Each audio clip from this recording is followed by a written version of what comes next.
Asia কাপে বাংলাদেশের খুব ভয়াবহ অবস্থা। এশিয়া কাপের মধ্যে বাংলাদেশের র্যাঙ্কিংটা এত দূরে পৌঁছেছে যে হংকংয়ের বিপক্ষে ম্যাচটি হারলে বাংলাদেশ বাদ হয়ে যাবে। তার আগে ইন্ডিয়ার সাথে একটি ম্যাচ ড্র করেছে এবং সিঙ্গাপুরের সাথে 2-1 গোলে ম্যাচ হেরেছে বাংলাদেশ। তবে এই ভয়াবহ মুহূর্তে নিয়ে রয়েছে বিস্তারিত।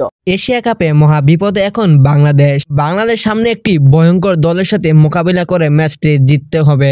সেই ম্যাচের মধ্যে বাংলাদেশের জন্য হয়তো সৌভাগ্য নয়তো দুর্ভাগ্য রয়েছে। কিছুদিন আগে ইন্ডিয়ার সাথে বাংলাদেশ ম্যাচটি কিন্তু ড্র করে, তারপর সিঙ্গাপুরের সাথে বাংলাদেশ ম্যাচটি হেরে যায়। যদি একজন ভালো কোচ থাকতো তাহলে এরকমটা হওয়া একদমই সম্ভাবনা ছিল না। বাংলাদেশ দলে রয়েছে ভালো মানের player, Hamza Chowdhury, Samit sum, Cuba Mitchell এবং ফাহমিদুল্লাহর মতন প্লেয়ার। তবে তারা থাকতে কিভাবে একটি ম্যাচ হারায়? ইন্ডিয়ার সাথে ম্যাচের মধ্যে হামজা চৌধুরী ছাড়া আর কোনো বাকি প্লেয়ার ছিল না। তবে সিঙ্গাপুর ম্যাচের বিপক্ষে কিন্তু ফাহমিদুল এবং সমিত সুম থাকার পরও বাংলাদেশ সিঙ্গাপুরের সাথে ম্যাচটি হেরে যায়। সেই ম্যাচের মধ্যে ঘাটতি ছিল একজন স্ট্রাইকার, একজন ডিফেন্ডার। তবে এই ডিফেন্ডারদের মধ্যে বাংলাদেশের যে ডিফেন্ডার আছে তারা কিন্তু একদমই বাজে ডিফেন্ডার। তারা কিভাবে বল আটকাতে হয়, বলের যে স্কিল ধরনটা আটকানোর সেটাই তারা জানে না। তবে বাংলাদেশের কোচও একটি ছেটাভাঙ্গা কোচ। সেই কোচ দিয়ে কিভাবে একটি ম্যাচ জিতবে সেটাই আমি বুঝি না। তাই বাংলাদেশের সাথে হংকং এর ম্যাচে জিততে হলে অবশ্যই একজন ভালো মানের কোচ দরকার, কিন্তু সেই কোচ কোথায় পাবে? উরুগুয়ের একজন কোচ রয়েছে যে এখন অবসর বসে আছে।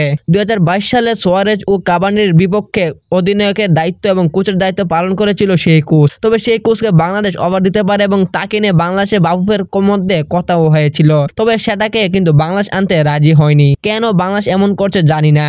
যদি বাংলাদেশ হংকং এর সাথে ম্যাচটি হেরে যায় তাহলে বাংলাদেশ হয়তো এশিয়া কাপ থেকে বাদ পড়ে যাওয়ার সম্ভাবনাটা বেশি টিকে থাকে। তবে বাংলাদেশ এত সহজে হারতে জানে না। তবে ভালো কোচ হলে ম্যাচটা খুব আনুষ্ঠানিক এবং সুন্দরভাবে জিততে পারি। নাম্বার 1 এ রয়েছে সিঙ্গাপুর এবং নাম্বার 2 এ রয়েছে হংকং। তবে বাংলাদেশ কি সেই সিঙ্গাপুর এবং হংকংকে নিচে ফেলিয়ে 1 নম্বরে উঠে পরের রাউন্ডে যেতে পারবে?